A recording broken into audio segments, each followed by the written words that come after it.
it's July, not July, what am I fucking thinking? January. It's January 22nd here. And I woke up to something really that I didn't want to wake up to, at the fact that singer Meatloaf had passed away at age 74, which is a little bit young, but I don't know. It seems like a lot of people are passing away in their mid-70s lately. Not getting a good feeling about the year 2022 because I'm 69, so who the hell knows. But hey, unfortunately none of us are promised tomorrow, and Meatloaf came around at a great time of my life. I believe it was, mid-70s around then, with Paradise from the Dashboard. Paradise by the Dashboard Light.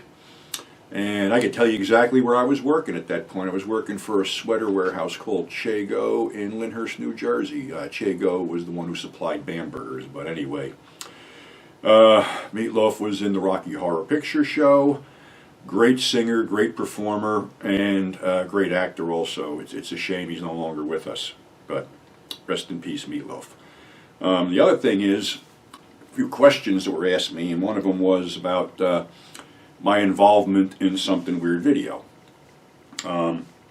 Actually, my involvement in Something Weird Video started as a joke on Mike Verini, the head of Something Weird Video, but in reality the joke was on me. I met Mike at what was going to become Chiller Theater. It was originally Horrorthon. It ran 3 shows as Horrorthon, then switched over to Chiller Theater due to a dispute between partners. So I had met Mike at the first Horrorthon, and he was a fixture at Chiller Theater for decades, actually.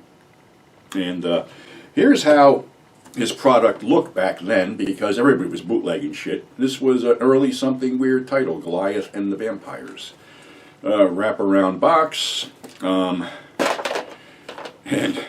yeah, we just wrote the name of the damn movie on the thing. You got a Maxell high-grade cassette, and that was it. Well, I was a fan.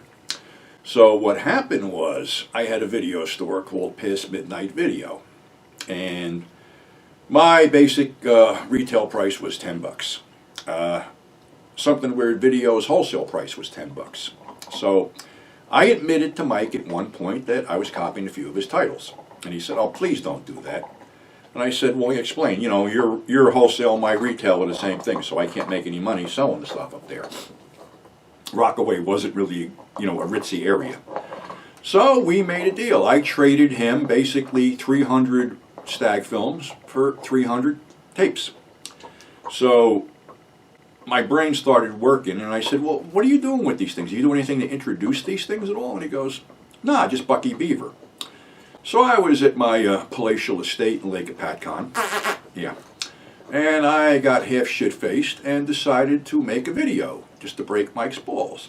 So I put on the trench coat, I put on the hat, put on the shades, went off about, how 42nd Street is dead, but thanks to Something Weird Video, we're keeping the films alive, and did a bunch of fucked up shit, pulled out a bag of weed, bag of liquor, I think a loaded gun at one point, switchblade, whatever the fuck I was doing. Thinking nothing of this, I sent it off to Mike. Well, a couple of weeks go by and I get a phone call, and it's like, "I got your video." And I'm thinking, uh-oh, did I piss him off? And I go, "What's going on with it?" He goes, I love it. I'm going to put it on the introductions to the stag films. I want you to write. I go, "What do you want me to write?" He goes, "I want you to write, cover art, cover synopsises for the stag films." So I'm thinking, all right. So Mike sends me basically 20 tapes of loops, which is basically 20 tapes is 40 hours of smut. So okay, so I put this on, and it's like a trip down memory lane because, going back in the day, we had no sex education, and I was selling loops when I was about 18 years old out of the trunk of my car, so that was pretty much our sex education. I'd get a box of loops, we'd run home, watch the damn things, rewind them, and sell them. So I'd seen a lot of this stuff, like I said, it was a trip down memory lane. So I did, the 40, 20, it was 20 volumes, did the first 20 volumes. And Mike calls me up and he goes, "How are your writing skills?" I said, "I can write, I guess." And he goes, I go, "What do you want me to do?" He goes, "I want you to write about 42nd Street for the Something Weird Blue Book," the first Blue Book that came out. So I wrote basically this handwritten 32-page article, which I'm trying to find now. Where are you? You got to be here. Because there's a lot of stuff in here. This is a really, if you can still get this is a really, good catalog. Some great stuff. Great writers in there, Mike Accomando, Johnny Legend, other people. Let's see now. Where the hell are you? You've got to be here. I can't find this thing. What is this, stupid? I know I'm in here. Okay. My first article was The Devil's Playground. 32 handwritten pages that I sent over to Frank Henenlotter because at that point I didn't know how to type, nor did I have a typewriter. So, all right, I sent it in. It's about, cruising around on 42nd Street. And I get a phone call from Frank Henenlotter, who was, the editor at that point. And he said, this is great. This is going to go into the book. Every, quote, punctuation mark, up. Now I'm thinking he's stroking me. So I call up Mike Veraney, and he goes, oh, no, Frank loved it. Frank thinks it's great. I think it's great. We're going to go with it. So the Blue Book got a lot of press. And, it was mentioned in Screw Magazine. I was at the East Coast Video Show. The AVN guys were talking to me. It got a lot of press. So we did a second one, Sloppy Seconds. They wanted me to interview Vanessa Del Reo, something I had never done before. I had never interviewed anybody. So Frank calls me up and he goes, well, originally, we were going to have Lisa do it, but he goes, you're going to ask the important questions. And I'm like, okay. I said, I heard that she can get, nasty if, things don't go her way. And he goes, well, if she does that, keep the tape recorder going. So again, I'm at the, East Coast Video Show down there where she has, she's making an appearance at the Caballero booth and she's got a line around the block. So basically, I went up, I introduced myself. We made arrangements to, tape the interview. So I really did my homework on this. And I got like one of those answering machine cassettes. They're like 30 minutes. And I got her on the phone, and basically I pushed all the right buttons. She was really happy about the interview, brought back a lot of memories, and I basically filled 90 minutes worth of tape. So I call up Frank and I go, I got these things. And he goes, well, transcribe. I said, I don't know how to transcribe this shit. Again, this was like, around 90 something. And I was just starting out in this shit. So I said, this is what I'm going to do. I'll mail them over to you. And he goes, I don't have a tape. I said, I'll buy you a tape player. So that's what I did. So, and then for that book, I did more loops and another follow-up to, I did The Devil's Playground Part 2, 12 Hours on the Deuce. Basically, it was me hanging around for 12 hours on 42nd Street and going to this place and that place and the other place, whatever. So it all worked out. After a while, they had nothing, after 2 catalogs and I don't know how many damn loops, they had nothing else for me. But, that's what basically started the whole thing. And through Mike and Lisa, setting up at Chiller Theater, I met people like Dave Friedman and became friends with him, H.G. Lewis, William Graffet, Don Edmonds, Harry Novak, Kitten Nop, the Tavidad. Dave actually brought Russ Meyer to one show, so I got to meet him. So it was all cool. While at Chiller, I had started, working for New York City Liquidators down the line, and I went in the back room one time, and here's all these Something Weird video VHS tapes. And I walked up to Norm, and I said, okay, we got to have a talk, because somebody owns this shit, and he's arguing the point with me, and I said, well, you got a choice. I said, I know who the entertainment lawyer he hired is, and I can't remember the name, but I told it to Norm, and Norm sort of turned white on that. I says, I don't want you to get in a jackpot, and I said, if you keep doing this shit because I'm friends with these people, I can't fucking work for you. And I said, if I can't work for you, I'm not going to bring in the kind of money you want, because I could sell my balls off back then. I was selling tons of shit for him. So I made him get rid of Something Weird titles, and I caught somebody else doing it, and basically I think I gave Mike the information where they were doing some shit in Manhattan, but it wasn't Liquidators. So that was all good, because Dave at one show pointed out Norman to me, and he goes, that little fucker ought to have his legs broken. And I said, Dave, don't. I'm working for the guy. He will never touch Something Weird shit again, because he knows what'll happen. So that was that, segue. I stayed in touch with Dave up until, he passed away. Unfortunately, I didn't know that Mike was sick. We were bouncing back and forth over the years because basically, he had nothing, for me to do. And I wasn't, in that circle anymore with Schiller Theater because I had left. So when he passed away, it was quite a shock to me. Like I said, I didn't realize he was sick, and the first thing I thought of was, I never saw Mike without a cigarette in his mouth. And he died from, stage 4 lung cancer, which was a shame because he was a great guy, and he did a hell of a lot for the genre and the business in general, because if it wasn't for Something Weird Video, a lot of this stuff would have never seen the light of day. And the funny part was Dave Friedman actually found out he was bootlegging them, which he was. I mean, all these guys started out as bootleggers. A lot of the convention promoters started out as bootleggers, and a couple of them still are bootleggers, sadly, because the stuff's available, but they got to cheap out and screw everybody and rip off their product. But anyway, doing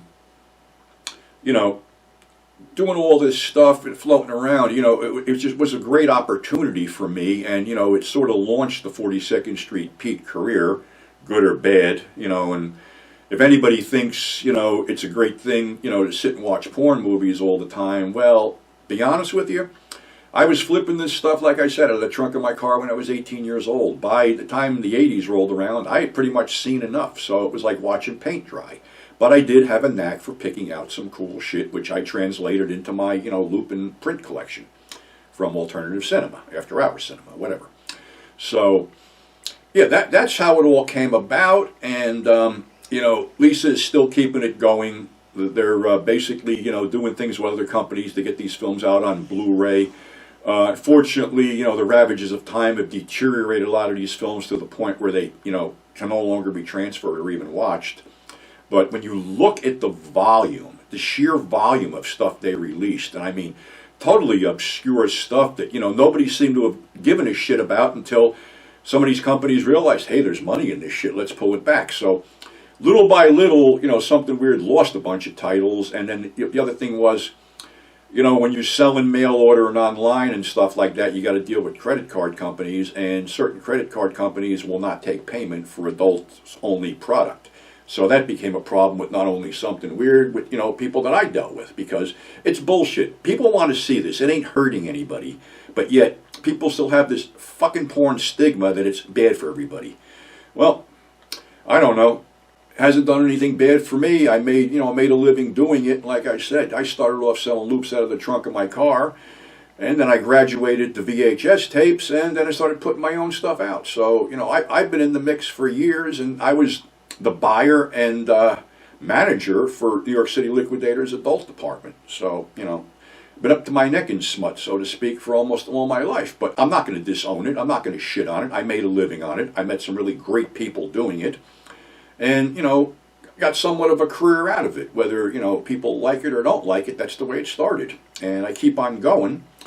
And the reason I keep doing this is to sort of keep the genre alive, so to speak, because a lot of people would poo-poo it off, and certain people, they feel the need to rewrite history and go back into certain films and pull out what they consider offensive. I only have one thing to say to these people. Fuck you, really. Why are you fucking with something? What worked back then obviously don't work today, but you're fucking with a piece of history. And I don't care if it's offensive to you. I don't care if it's offensive to anybody else. The stuff was made. The stuff was shown in theaters, and it worked. It drew money. Now, if people today can't understand that, I don't get it, because there's a ton of offensive shit out there on the internet. This is the way it was back then. And it's important to remember that during that time period, it was like a pivotal time in the world where there's a ton of change. And if there wasn't a ton of change, we wouldn't have a lot of the shit that we have today. If you're offended by something, there's a simple way to not view it. You turn it the fuck off. There's an on and off switch. You don't like it, turn it off. It's that simple. So that's how I got involved with Something Weird Video, and I still maintain a relationship and a friendship with Lisa today and Frank Henenlotter, because there's only a few of us, unfortunately, from that whole era, there's only a few of us left. Lisa's there, I'm there, Johnny Legend's still alive, Frank's still alive. Tim, who was with them for years, just went on to another career. So we were all like a big, twisted, perverted fucking family. But they put out some great stuff. They're still putting out some great stuff. And no matter how history writes it, Something Weird Video was the biggest groundbreaking company ever to come out of that genre. So I can't thank Something Weird enough, and Mike Veraney enough, and Frank Henenlotter enough, and Lisa enough for believing in me and what I could do. And that's pretty much what launched me. Of course, there's been stumbling blocks, down the road, but you're always going to have your critics. And, unfortunately, I got a lot of critics, but I also have a ton of fans and a ton of friends, and people sort of like what I do, so I keep on doing it. So on that note, still sorry about Meatloaf, but, 2022's sucked. Yvette Mimieux passed away last week. Betty White. Trying to think who the hell else. Jeez. Max Julian. It's sad to see these people go, but unfortunately that's the cycle of life. And, like I said, my deal is to try to keep the memories going as long as I can until I wind up going to that big grindhouse in the sky. So on that happy note, stay safe, mask up, thanks for subscribing, thanks for tuning in, and we'll catch you on the flip side.